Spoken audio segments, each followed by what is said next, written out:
Hello, and welcome to the next in our series of student success workshops. What can I do about Zoom fatigue? My name is Sarah Tregoning, and I'm the Student Accessibility and Success Advisor here at Augustana. I'd like to begin by acknowledging that the land on which Augustana campus is located, traditionally known as Assiniskossapesis or Stony Creek, is Treaty 6 territory and a traditional meeting ground for many Indigenous peoples. It provided a traveling route and home to the Musqueam, Nehiyawak, Niitsitapi, Nakota, and Tsuut'ina nations, the Métis, and other Indigenous peoples. Their spiritual and practical relationships to the land create a rich heritage for our learning and life as a community. Well, what's different this year? Normally, you'd be in class having in person instruction where your instructor would be at the front of the room and people in the class would be sitting facing that person and focusing on them.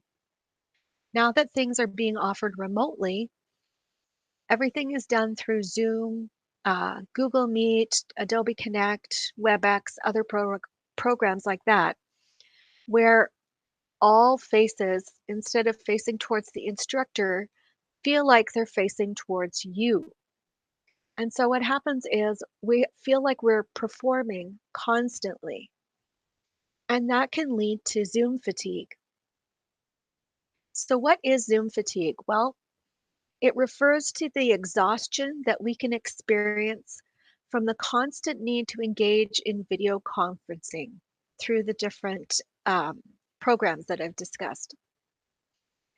This constant need to be on camera can be mentally and physically exhausting as we feel we're always performing socially. So it looks to us like everybody is staring at us when we're in a video conference program. And that is especially difficult for introverts or those with social anxiety or performance anxiety, knowing that people are constantly looking at us or feeling like they are. So what can we do about that? Well, first, one thing we can do to help reduce Zoom fatigue is avoid multitasking. Often, when we're sitting there in a Zoom meeting, we're trying to do other things at the same time. Well, nobody is able to do more than one thing at a time well. So, when you're in a video meeting, close any tabs that you don't need open for that meeting, as well as other programs on your desktop. So, usually I have, 6 to 10 tabs open in my internet browser. When I'm doing a webinar, where I'm going to be presenting, I like to close everything on my desktop that's not directly related to that webinar. That avoids me getting distracted. Same when I'm in a meeting. Close that other stuff so that I'm not distracted by it and I'm not tempted to go do that other stuff. You want to focus on only what you need for that meeting. So, are you taking notes? If it's a class, you should be taking notes, even if the professor has provided slides ahead of time. Um, in order to engage your brain, you need to take notes. You might be making comments. So, maybe your professor wants you to be chatting, or you just want to make a note to yourself for future reference, or you might just want to focus on listening. Productivity is always lower and the quality of our work is always lower when we try to do multiple things. And that's why it's important during a video meeting to just focus on that meeting. That's what we can do well, especially when it's a class and the information you're taking in, you'll need to uh, share with the professor later, either through assignments, tests, presentations. And so you need to focus your attention on gaining as much information as possible the first time you hear it. Also, you need to build in breaks. Don't spend all your time staring at your screen, even when you're in class. So if you have a 1 hour class, you don't need to be looking at the screen directly at all times. Looking away or minimizing your browser, even for a few minutes gives your eyes a rest. It gives your brain a rest. It makes you feel like, okay, people aren't actually looking at me. But when you do take a break, don't spend that time doing other things. So don't minimize your browser just to pull out your phone and play a game on it. Okay? That's not giving your brain a break. And assuming that your professor allows it, turn off your video. Okay? So that people can't see what you're doing and get up and move around when possible. Even 1 hour is a long time to stay sitting. Our body starts to cramp up, and the longer we sit, the worse it gets. And circulation in our body starts to deteriorate. So, getting up and moving around can help you increase your focus, but it's also good for your body to take that break. Also, schedule breaks in between meetings when possible. So, if you have one class ending and you have 10 minutes before the next class starts, take that 10 minutes to go do something else. So maybe you want to go out and walk around your house or your apartment building quickly before you start the next meeting. Get up and go to the washroom, go get coffee, but move around and do something different. Reduce on screen stimuli. So, as you can see from this Zoom meeting, you're looking at a lot, and your brain, whether you're paying attention to everything or not, your brain is trying to take it all in. So you're not only noticing the faces of everyone looking at you, but the backgrounds. So you're maybe looking at how many bricks are in the wall behind the person with the dog. What kind of dog is it? The person with the bookshelf behind them. What do they have on their bookshelf? Your brain is trying to figure all that out while you're looking at it. You may be looking around seeing, like, oh, whose place is messy that's on screen. Or you may be noticing, boy, those two backgrounds people have, they're uh, they're not working so great for the one person, and they're a little sketchy for the other person. That's a ton of visual information that your brain is trying to process at all times. And it's the kind of thing that can easily lead to fatigue. So, when you're in a meeting, consider hiding yourself from view or turning off your camera. So, I've just turned off my camera to keep the screen as blank as possible. And as you can see, you can also have a little picture of yourself. I've got a little picture of myself there so that even if you're not on camera, your professor is still seeing your face. Use plain black backgrounds or blur your background when possible if you need to be on camera. So there are backgrounds you can download.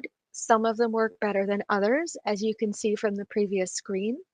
But the simpler they are, the better. That creates less visual noise for everybody looking at you. And blurring your background, you can blur it at different levels. This is available in Google Meet. There are different things available in Zoom, but it helps you not worry about what's showing behind you because nobody can see it. So you'll just have your face on camera. For meetings you can control, so let's say it's a group meeting, ask other people to turn off their cameras when not speaking. That just creates a nice, clean look, and then you don't have to worry about translating that information you're getting. And you can also change your layout to spotlight or speaker view so that really only one person is showing at a time and other visual information is limited. That's going to be less exhausting for your brain. You also want to manage screen fatigue. So, this is different than Zoom fatigue, and it comes from all the time we spend staring at our computers. Because, of course, you're not just looking at the computer for meetings, you're also looking at it as you're writing assignments. Maybe your textbooks are all PDFs, you're researching stuff online, or you're playing video games or having house party chats with friends. We spend a lot of time, especially now during lockdown or during the pandemic, looking at our computer screens. So it's also known as digital eye strain or computer vision syndrome, and it has a number of symptoms. So, eye fatigue and discomfort, dry eyes from sitting there staring and not blinking often enough, impaired vision, difficulty focusing, blurred vision, eye twitching. You may notice your eyes start to twitch if you've been staring for a long time, red eyes, headaches, neck and shoulder pain, and poor posture. These are all things that we experience when we have screen fatigue. So, what can you do? Well, reducing the lighting in your room and screen brightness to the same intensity can help reduce the strain on our eyes because then everything where you're looking at is at the same brightness. If you've got all the lights off and only your computer on, that's extremely bright compared to the rest of the room, and it's going to cause more strain. You can also increase font size or your computer display settings. I like to keep my display settings at 125%. It just makes everything slightly busier or slightly bigger, and then my eyes have less work to do just to read everything. Don't forget to blink. Um, our eyes dry out when we don't blink often, and the longer we stare at screens, the less we blink. That's the only way to get moisture on the eye is by blinking. So make sure you're regularly blinking. If you find your eyes are still dry, use artificial tears. Even if your eyes feel fine, but you know you have had a problem, especially now that we're into fall and the air is just drier in general, artificial tears can help. Now, one of the best things you can do is take 20-20-20 eye breaks. So every 20 minutes when you're working on a screen, look at something that is 20 feet away. So the farthest away you can look, basically, or look out your window at something far away and look at it for 20 seconds. That gives your eye muscles the chance to flex and change.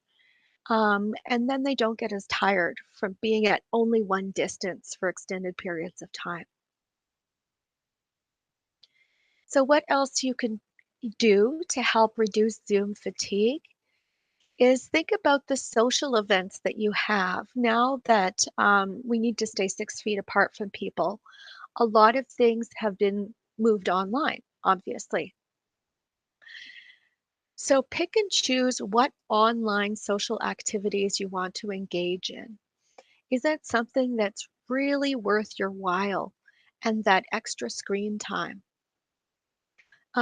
Your mental and emotional resources have limits, as well as your body has limits too. There is really a limited amount of time that you can sit and stare at a screen. And the more time you spend that way, the worse it is for your body and your overall health and well being. So think about the limits that you have and whether that social event is worth the limited emotional, mental, physical time limits that you have. Is it something you need to be part of? Also, think about what will bring you joy and give you energy. You've probably had days where you've been in video meetings almost all day. And some of them may have been for school, some of them may have been for work, for clubs, for fun things you're doing. But not all of those things energize you, and they're not all things you enjoy. Now, we still have to do things we don't enjoy, particularly when it comes to work or school. But for your free time, what are the things that are going to benefit you the most, make you feel good? Focus on engaging in those social events. Also, think about are there other ways to participate in social fun besides being on camera? So, do something where you don't have to worry if you've got bedhead or a pile of laundry on the bed behind you. What else can you do? So, consider switching to phone calls or email. Um, Not everything has to be done by video. You can decline video calls. So, I always say that just because the phone is ringing doesn't mean you have to answer it. And in fact, my phone just rang a minute ago and I completely ignored it. The same with video calls. Just because someone wants to video chat with you doesn't mean you have to accept it. You can suggest that they phone you or email you. Think about whether everything you do has to be a video meeting. So, if you're doing group work in particular, is there another way of doing it? If you're zoomed out, can you reschedule something or just use email or phone? Maybe you've been in class 5 hours already today and you just can't look at the screen one more time. Some things can be taken care of by phone or email. So if it's something that involves more of a conversation, where you're going to be adjusting things based on what the other person says, that might be appropriate for a phone call. If it's just sharing information, email is an easy way of doing that. If you're doing group work, as I said, maybe you don't need to have a meeting to do that. Can you use Google Docs or a Google Room or an app like Monday.com to get things done, where you just assign different work to different people? There are lots of different tools you can use that don't involve being on camera. So that's it for Zoom fatigue. I hope you learned something useful. If you're interested in signing up for more workshops, you can go to calendly.com/AUGAR. Or if you'd like further support or information, you can email me at augar@ualberta.ca. This is a list of our upcoming workshops, taking notes and kicking butt, setting healthy boundaries, our textbook course, which talks about how to read more efficiently and effectively and understand it, how to prepare for exams, tips and tricks to improve your memory, and finally, keep calm and ace your finals right before finals. You can sign up at calendly.com/AUGAR, and I hope to see you again. Thanks for joining me.